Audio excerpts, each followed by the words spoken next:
But the problem with that is lately Tsushima has been my nightcap. I just play that until I'm like dead tired, and then I telling you, you gotta adopt my nightly habit. You get your Tsushima in, and then you quit like 30 minutes before you want to go to bed, and then prime your bedtime with an episode of Rick and Morty. Not to turn this into a half-hour segment about Tsushima, but I need Chad for that. But yeah, exactly. Here's the thing about that game and that game on the PlayStation 5. And this is going to go for basically all modern, like the next gen, is real quick. Write down 1 hour 19 because that's where you'll start this clip at. What is this, like clip like Ghosts. 5 in the Ghost clip playlist? It's only 3. I've not gone back and clipped all the times Chad has talked about. Oh, then we'd be up to like 30. Right now I'm only doing when he and I talk Ghosts. Ghost. Tsushima. Anyway.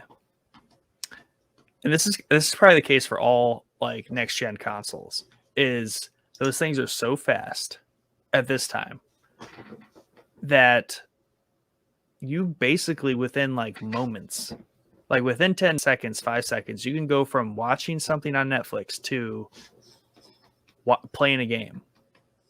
So there is no more like, oh, I'm stuck in this game, you know, I'm gonna have to take a half hour to wind down. You can literally play that game between moments and things. Like you can play for 5 minutes because you can do stuff for 5 minutes, but also you can switch out of it instantly and pick it right back up later. So it's pretty incredible how you can just blend games on these consoles now into your everyday life.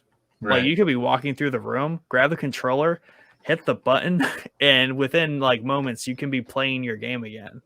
Yeah. And then just pause and dip if something comes up. And you could have actually had 5 enjoyable moments of playing a game. Yeah. That's what I was doing with my phone and Pokemon Daybreak on vacation, because that's how my emulator works. Yeah. It just stays, you know, unless I like close the app. So if I like just exit out, I don't know how to describe it. If I I have to like manually shut down the app for it to like completely shut down.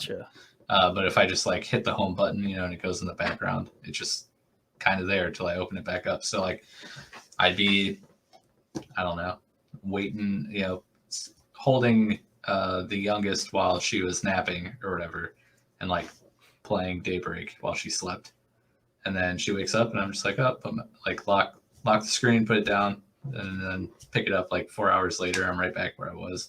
So it sounds pretty similar to what you're talking about, except you're playing a PS5 and I'm playing a crappy emulator on my extremely broken Galaxy S9. It's probably a similar time to if you were, I might have to test this. If I were to click Pokemon Go on my phone and then hit the PlayStation button on my PlayStation, I could probably be playing Ghosts of Tsushima before Pokemon Go is all the way booted up on my phone. That's not surprising because that game is slow. Correct. Like, so slow. But that's impressive. It's faster than any PC experience. Like my computer still it's got an SSD. It still boots up really fast. But by the time it wakes up for 20 seconds and then I open Steam, hit play, like that's way slower. Yeah.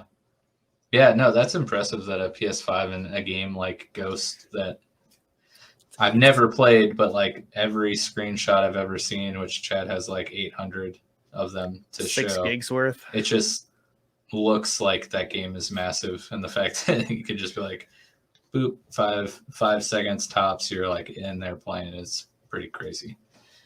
And that's on like a resume game, right? If it's paused in the background, it's literally if you can go from like Disney Plus to playing Ghosts in like probably 5-10 seconds, and then from like a cold start on the game, 20-30 seconds.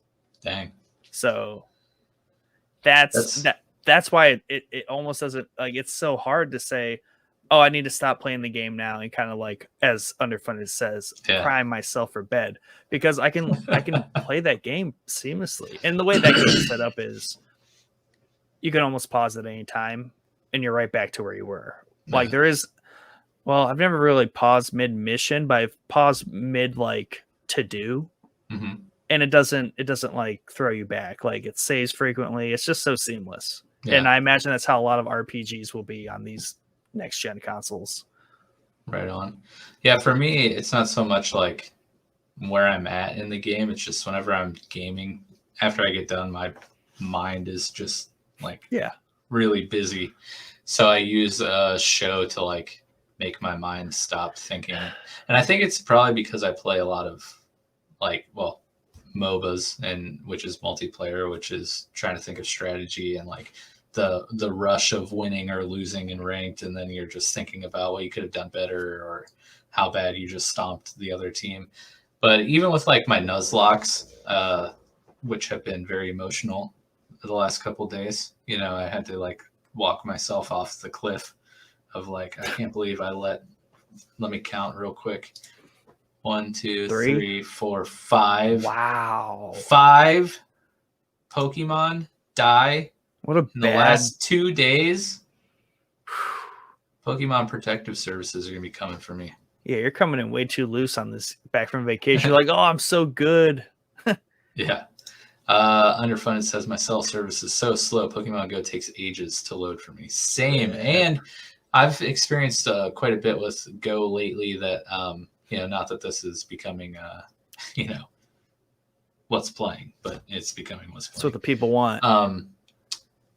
Sometimes when I have Go open and then I just, you know, hit the home screen and then go back to it, like Pokemon won't load, like nothing will load. My character will still be there moving around, but I'll have to like close, like restart the app for Pokemon to start appearing. It's just been real slow lately. And Underfunded also says, that's insanely fast, talking about the PS5 load times. Deflated Fro, which shout out my brother-in-law, Josh, who was on vacation with us. Heck yeah. He says rip with a big old crying face. And if you watched the stream last night, that crying face is very accurate. Underfunded says, you let me die. And he's talking about... I named my starter Totodile Thomas because one of my rules is every Pokemon needs to be nicknamed to, you know, increase and create a bond with me. And it's not just another Totodile. No, it's Thomas the Totodile. So I cared about Thomas. And if you don't know, Underfunded's real name is Thomas. And oh, I learned something new. He died. Yeah. That's sad, dude. It's very sad. I mean, I don't have a starter Pokemon.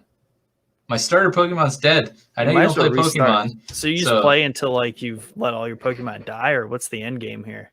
Yeah, I lose. It's a game over if all my Pokemon on my team faint. If I like white out or black out is what's called in the game. But essentially, yeah, if I don't have any Pokemon to use, game over. And right now I only have 4 Pokemon. So if I lose a battle, game over. But that's what makes it fun and challenging, because true. There isn't really a challenge in the Pokemon games because they're largely for kids.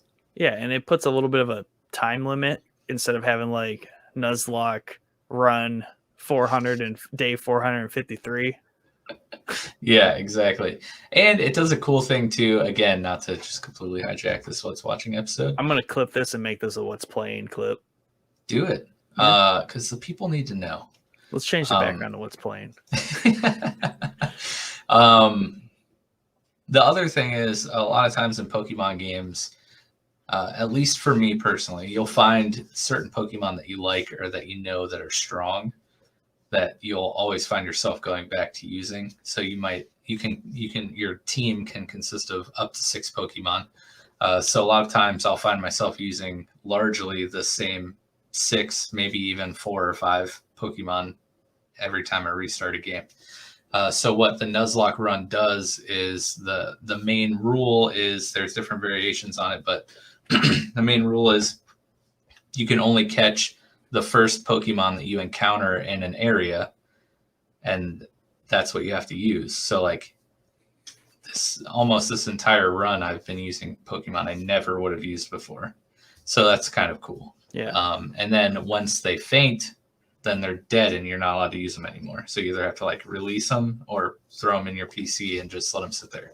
So you I've formed some bonds with some of these Pokemon that I would have never used before in my life, that I would have largely considered just garbage Pokemon. You know, and their names, we've become buddies. We've been through some stuff, and then they die, and I'm just like, what the heck? I actually liked using Heather as a Hoot Hoot, but now I can't because that final she's dead. blow must be devastating. It is, and it was way more devastating when I lost my starter Pokemon, because your 3 starters are generally pretty powerful, and I lost my starter before, like, I just got my second gym badge out of 8, so now I don't have a starter, which really sucks. But anyways, we can stop talking about Pokemon now if you want. Okay. I don't even know what we're even talking about that led us down this path. Well, I was gonna note, I probably should watch like a show to unwind after Tsushima, because I may or may not have dreams of dude, don't feel bad. Mass murdering people with a samurai sword. Not like, okay, you should feel bad. I take back what I said. Well, no, okay, it's just the way that game captures like the action of just like slicing. Is that, can you clip this? This is when we've, like, 2 years from now, when we find out Nick's like an undercover serial killer. I'm not like mass murdering people in real life. It's just like, as a samurai. Yes. I mean, if I do, it will be as a samurai with a samurai sword. Hey, thanks for watching this clip of the Showboys podcast. If you like what you heard, please go check out the full episode on our YouTube channel or anywhere you find your podcast content. Please remember to hit that subscribe button, join the Showboys Discord, and if you want to support the podcast and what we do, sign up to become a patron today at patreon.com/showboyspodcast.